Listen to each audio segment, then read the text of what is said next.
मेवात से निकल रहा गुरुग्राम अलवर राष्ट्रीय राजमार्ग 248 के निर्माण कार्य को केंद्र सरकार ने अपनी 2024-25 के अनुल प्लान में तो शामिल कर लिया है, लेकिन अभी तक इसे बनाने का रास्ता पूरी तरह से साफ नहीं हुआ है। मेवात के कांग्रेस विधायक आफ्ताब अहमद ने सड़क परिवहन एवं राज्य मंत्री भारत सरकार नितिन गडकरी को बीते वर्ष दिसंबर महीने में एक पत्र लिखा था, जिसके जवाब में गत 13 मार्च को केंद्रीय मंत्री ने इस बात का हवाला दिया है। मैं लियाकत अली, आप देख रहे हैं मेवात का number 1 channel Mewat city news. हमारे चैनल को सब्सक्राइब जरूर कर लीजिएगा और रोजाना देखते रहिएगा जिले की तमाम छोटी बड़ी खबरें।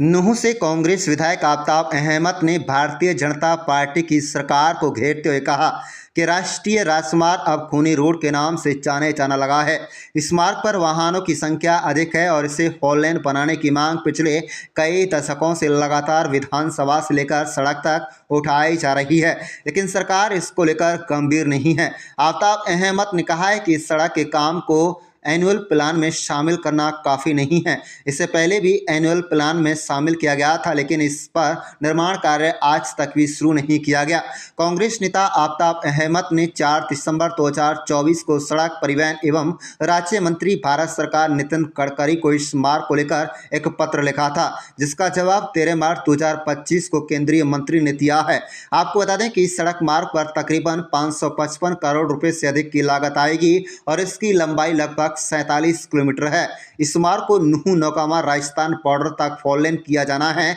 इलाके के लोग पिछले कई दशक से इस मार्ग के चौड़ीकरण की मांग मजबूती से उठाते आ रहे हैं। इसको लेकर इलाके के लोगों ने पदयात्रा तक की, लेकिन इस मार्ग को बनाने का भरोसा भारतीय जनता पार्टी की सरकार पिछले कई सालों से इलाके के लोगों को देती आ रही है, परंतु आज तक भी इस पर काम शुरू नहीं हो पाया। विधायक आफ्ताब अहमद ने केंद्रीय मंत्री के द्वारा भेजे गए जवाब में यह कहा गया है कि सड़क को इंजीनियरिंग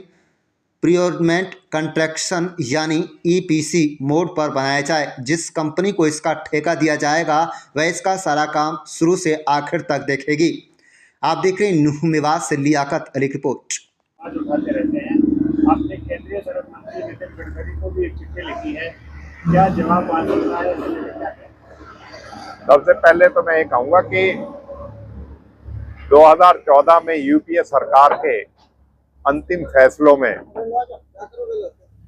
नेशनल हाईवे डिक्लेयर करके 248 नाम से और इस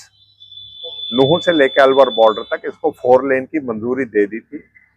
लेकिन भारतीय जनता पार्टी की केंद्र में सरकार और राज्य की सरकार ने हमारे इलाके के साथ नाइंसाफी करके और उस समय के जो नेता थे विधायकों ने ना तो उन्होंने आवाज उठाई और 2018 में इन्होंने ये हमारी 4 लेन जो है उसको निरस्त कर दिया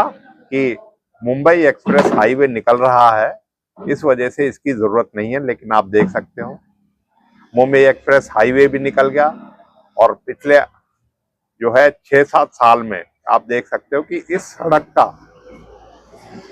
नाम जो है, इतने एक्सीडेंट हुए हैं इसमें,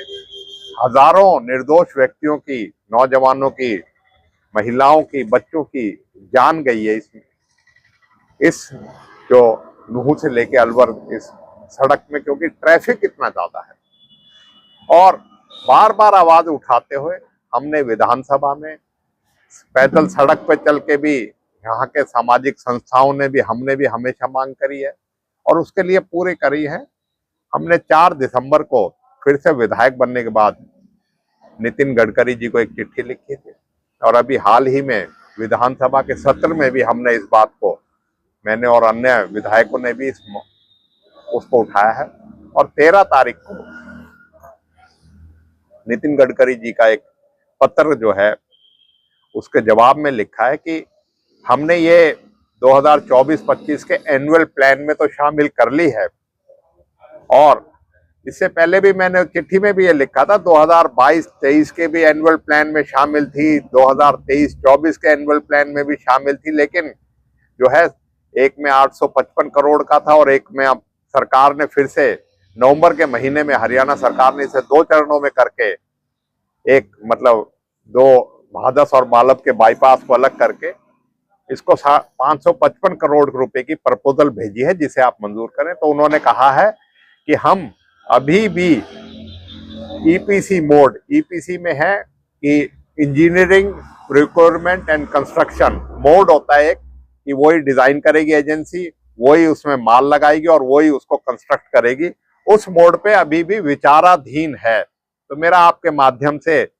नितिन गडकरी जी से, केंद्रीय सरकार से और हरियाणा सरकार से भी आग्रह है कि यह हमारी बहुत जरूरत है और इसके लिए आप हर रोज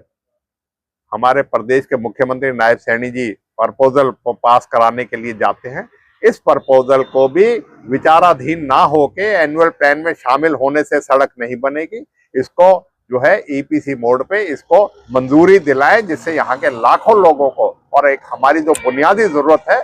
उसको हम हासिल कर सके। और अनदेखी और जो आरोप लग रहे हैं बीजेपी के, उससे बीजेपी को भी ये कहने का मौका मिले, हाँ इस इलाके के लिए कुछ कर रहे हैं।